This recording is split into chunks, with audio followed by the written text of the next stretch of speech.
How's it going, guys? This is the American Foot Channel, and guess what?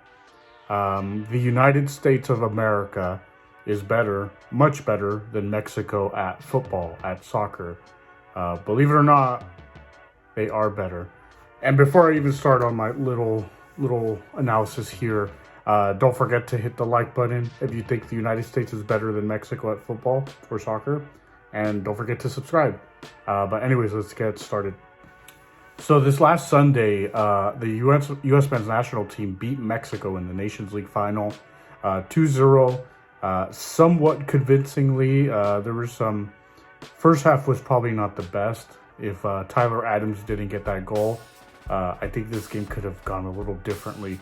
The U.S. might have still won, but it wouldn't have been as dominant of a game as it was, at least in the second half, where the U.S. was clearly better. And this is a trend it's nothing too new. We've seen it happen a couple times already in some of the last fixtures between the U.S. and Mexico. Not counting that stupid friendly where it was all MLS players. But when the real players are here or in the national team, it's day and night between the quality of Mexico and the United States. Guys, I grew up in a time where the U.S. beating Mexico was a pretty big deal. It happened. I'm not gonna say it didn't happen before while I was growing up. We used to beat them somewhat often, not too often.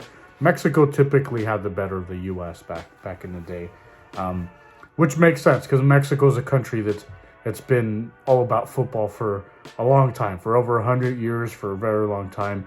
It's always been their national sport. Mexican people are in love with it. You got Mexican Americans here who prefer the Mexican national team in the U.S. All that. The U.S. football, we have a history of football, but it's not really like a big history. There was a long time between 1930 and then 1950 or 1950 to the 1990s when the U.S. didn't qualify for a single World Cup. So that happened. The U.S., it took them like 40 years to go to another World Cup because there was no professional leagues here, or there was, and then they folded because of NASL, and it was just a mess. U.S. soccer in the United States was an absolute joke, which is crazy from such a big country with so many resources, but it was a joke, So once the U.S. started taking football or soccer a little more serious, then we started getting some results against Mexico, But Mexico was always better. They always had been. But, now, fast forward to 2024, and even the last few years, the U.S. is better than Mexico, and they haven't beat us since 2019. Which is insane. There's been a decline in the Mexican team, and honestly, that does contribute to how dominant the U.S. has been. Because honestly, in terms of coaching, Greg Berhalter, not the best coach, and he does have his best performances against Mexico, funny enough. But I think if Mexico had better quality players, I think they would probably not have lost to us as many times. I think they might have some wins in there. But the U.S., their quality, the players we have now, players starting for Milan, for Juventus, which for you younger viewers or you who are newer to the sport, or at least newer to being U.S. fans or even knowing about the U.S., this is insane. Having players playing in Europe and teams like that, Pulisic won the Champions League a few years ago. That was like unimaginable, guys. Like, I remember a time where players that were starters for the U.S. were guys that were playing in like Denmark, in Norway, a lot of MLS guys. You had some championship guys. There were players in the Premier League, mainly goalkeepers. We didn't have guys like Tim Ream or, I'm blanking on a couple more, but, like Tyler Adams before his injury when he was at Leeds, guys that were like straight up starters in the Premier League, or guys that really perform. We did have like Clint Dempsey, who had that season in Spurs, and he went off, and he was a good player. He was always a good player in the Premier League, but that was just one player out of many. Like, the rest of our players weren't really at that level. We have had a lot of Americans like in Fulham with Clint Dempsey's team, but it just wasn't as common. And a lot of times they weren't big players in their teams. And now seeing these players playing for these major clubs, we have guys everywhere. We have guys in France. We have Lucas Del Torre, who wasn't even here, who's a La Liga starter. I don't know. Some people just underrate La Liga. La Liga is a really damn good league, and to be a starter there, maybe not for the best team, but be contributing, that's a big deal. But yeah, guys, it's just like that talent that the U.S. has now. Like, it's insane, and I think that there's a lot of potential to grow in the U.S. when it comes to soccer. Because it's not one of our big sports. It's not one of our major sports. Like, a lot of people don't care about the game here. Like the final against Mexico this last Sunday. There was large population, if not most of the population, that didn't even know the game was going on. Most of the people that were aware are people who were Mexican people. Just U.S. doesn't have that many fans, but to be this dominant against Mexico all these years, it's insane. The fact that the U.S. has surpassed Mexico like they have, it's honestly amazing. And I'm happy with it, but like at the same time, like I said, there's been a decline in Mexican football. So it's not just that we've grown, they've also, they've lowered, they've gone down. So that contributes a lot to that. Because like I said, if it wasn't for that, having Greg Berhalter as a coach, I think Mexico would have beat us a couple times these last couple of years. They would have got a couple W's at least. But the U.S. is still a better team. And we have the Copa America that we could look forward to. And honestly, guys, even though I was happy about the U.S. beating Mexico, that Jamaica game, that was rough. And I think if the U.S. shows up and plays any games like that, we're gonna be in for a rude awakening in the Copa America, because the U.S. does have Panama and Bolivia in their group, and I expect us to beat both of those teams, especially at home. I think the U.S. should beat both of those teams. I'm not saying we're gonna run over them. Especially Panama's a good team in this region, even though they didn't show that against Mexico as much. But we're not gonna. We should beat them. We're not gonna run over them. Then the U.S. has to play Uruguay. Uruguay is they got that mentality, man. Like it's a tough team to play. Like they have so many weapons.